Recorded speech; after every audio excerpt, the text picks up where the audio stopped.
Ladies and gentlemen, welcome to Cowboys Nation tonight, your primetime pulse on America's team. Picture this. It's third and long. The crowd at AT&T Stadium is roaring like a Texas thunderstorm, and suddenly, a familiar number 28 streaks into the secondary, eyes locked on the quarterback. Folks, what if I told you the Dallas Cowboys are quietly stacking their defensive deck with game changers who could flip this season's script? Buckle up, because today we're talking reinforcements. And trust me, this under-the-radar boost might just be the spark that ignites Big D's playoff fire. Let's set the stage. After their Week 10 bye, the 3-5-1 Dallas Cowboys roll into Vegas to face Geno Smith and the Las Vegas Raiders on Monday Night Football. Yeah, you heard that right, 3-5-1. That lone tie came way back in Week 4 against the Packers, but since then, losses to the Broncos and Cardinals have fans clutching their jerseys a little tighter. Dallas is desperate to snap a potential 3-game losing streak, and they're doing it on the road, under the neon glow of Sin City. The Raiders, meanwhile, are riding high off a gritty win last week, and Geno Smith, remember, the comeback king from Seattle, has his squad believing they can play spoiler. Now, zoom in on the Cowboys' offense, because even with a sub-.500 record, this unit is straight fire. They're averaging 378.4 total yards per game. That's fourth in the entire NFL, folks. And through the air, 257.8 passing yards a contest, good for third league-wide. Dak Prescott, the Mississippi State maestro, has been slinging it like it's 2021 all over again. He's done this while juggling an injury-ravaged supporting cast. CeeDee Lamb, their all-pro wideout, has been in and out of the lineup. The offensive line, it's looked more like a MAS*H unit than the Great Wall of Dallas at times. Yet Prescott keeps finding ways to move the chains. That's leadership. That's grit. That's why Cowboys owner Jerry Jones handed him a 4-year, $240 million extension before the season. Because when the chips are down, number 4 delivers. But here's where Thursday's news stings like a desert wind. Tyler Smith, the Cowboys' rock at left guard, popped up on the initial Week 11 injury report as limited in practice. Limited. Again. Let's talk about this guy for a second, because Tyler Smith isn't just a lineman. He's the anchor of that battered O-line. Drafted in the first round out of Tulsa in 2024, he stepped in as a rookie starter and never looked back. 4 seasons in, he's already a 2-time Pro Bowler, a first-team All-Pro, and, get this, locked up with a 4-year, $96 million extension before the ink was dry on the 2025 campaign. At 24 years old, he's the kind of homegrown talent that makes you believe in the draft. His job? Protect Dak's blind side, open lanes for the run game, and stonewall blitzing linebackers. When he's healthy, the Cowboys' offense hums. Rewind to Week 4. Dallas and Green Bay battle to a 27-27 tie. Yes, that bizarre ending where neither team could punch it in during overtime. But late in that game, Smith goes down clutching his knee. MRI shows structural damage, nothing season-ending, but enough to sideline him for the Jets game entirely and most of the Panthers contest the following week.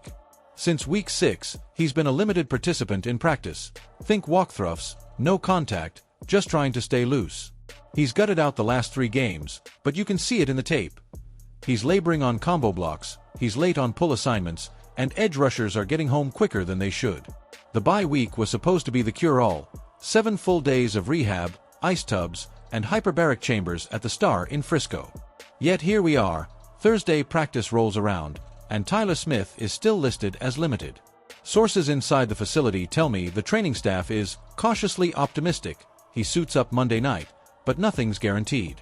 If he can't go, or worse, if he's a decoy at 60%, Dak Prescott loses his blindside bodyguard for the 4th time this season. The ripple effect. More pressure up the middle, fewer deep shots to CeeDee Lamb when he's healthy, and a run game that's already averaging under 4 yards a carry without Smith paving highways. Let's put this in historical context, because Cowboys fans know pain, but they also know glory. Remember the 1990s? Troy Aikman behind an offensive line featuring Eric Williams, Mark Tweeney, and Larry Allen, 3 Hall of Famers. That group won 3 Super Bowls in 4 years. Fast forward to Emmitt Smith's record-setting runs behind that same wall. Now, Tyler Smith isn't Larry Allen yet, but he's on that trajectory. Losing him echoes the 2016 season when Tyron Smith, unrelated, but another elite left tackle, missed chunks of time, and Dak's rookie year suddenly got a lot harder. Dallas still made the playoffs that year, but they were one and done. Moral of the story: protect your quarterback or pay the price. Statistically, the drop-off is glaring. With Tyler Smith at 100% in the first 3 games, Dallas allowed just 4 sacks total, 1.33 per game. Since the injury, 14 sacks over 6 contests, 2.33 per game, and that includes the bye. Opposing defensive coordinators are salivating. The Raiders boast Max Crosby, the human wrecking ball who's already notched 8.5 sacks this season. Pair him with a hobbled Tyler Smith, and Monday night could turn into a track meet for the wrong team.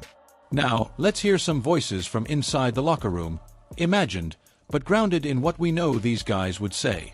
Picture Dak Prescott at the podium, signature smile, but eyes dead serious. Tyler's a warrior. He's been battling through this thing like it's nothing. If he's out there, I've got all the confidence in the world. If not, we've got guys ready to step up. Next man up, that's Cowboys football. Head coach Brian Schottenheimer, the offensive guru brought in to unlock this roster, adds, "We've game planned for every scenario." Brock Hoffman slides in at guard if needed. He's been repping all week. But make no mistake, having 73 out there changes everything. Even the fans are buzzing. I can imagine a die-hard in the stands at AT&T Stadium, let's call her Maria from Plano, telling our sideline reporter, "I've been a season ticket holder since the Texas Stadium days. We've seen injuries derail seasons before, but this team fights. America's team doesn't quit.